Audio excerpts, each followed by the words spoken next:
I can see him out there. I know this game. Helpless, unsuspecting 20-something, having a quiet night in, while the folks are out of town. Sits down to watch a scary movie.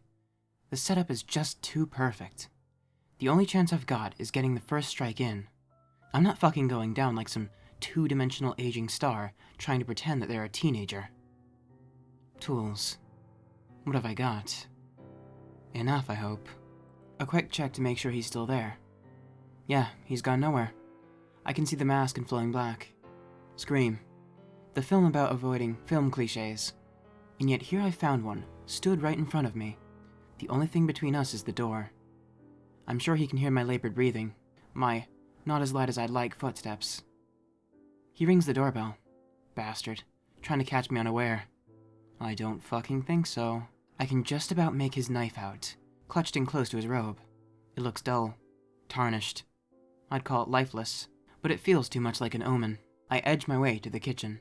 The closest thing we've got to a weapon is the assortment of cooking knives. Fine. If it's a knife fight, then I'm going to make the first lunge. I compose myself for a minute, breathing some of the ash from my lungs before stepping back out into the living room, so I can make my way to the door. He's at the window. Game over. It's now or never. The police never get here in time. The knife is in my hand. Its weight isn't nearly as reassuring as I'd hoped it would be. The handle is moist in my sweaty palm, and I'm trembling so much I think I'll drop it from behind my back and give the game away. This is it. My heart is practically through my ribcage as I reach the door. No fear. If you're going down, go down fighting. I wonder if this is how every man on point felt when breaching a room. How the brave souls of D-Day felt as they climbed into their boats. Death. Palpable. Real. With a face. I twist the lock. The door swings freely with a push. I taste the air. He stops. The knife. I never felt anything like it. The snag as I first hit. The grate as it connected with bone. The touch of my robe as my hand finished driving home my defense. My salvation. It was over. It took a few seconds for any reaction. I didn't know if it was enough. I stared back into those black holes, which had hold eyes, and saw nothing. Everything in me wanted to burst. He sways. A groan comes from behind the mask. I smell blood as he falls.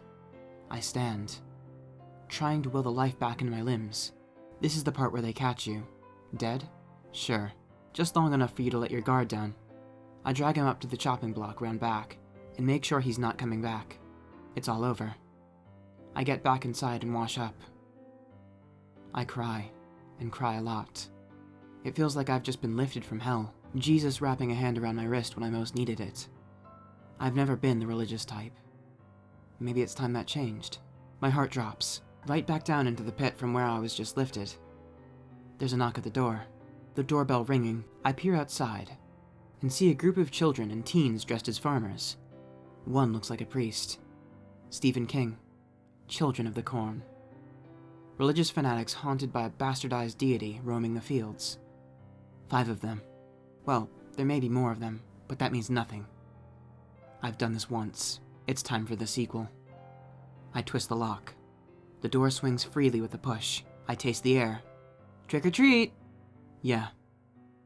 I'm not falling for that one.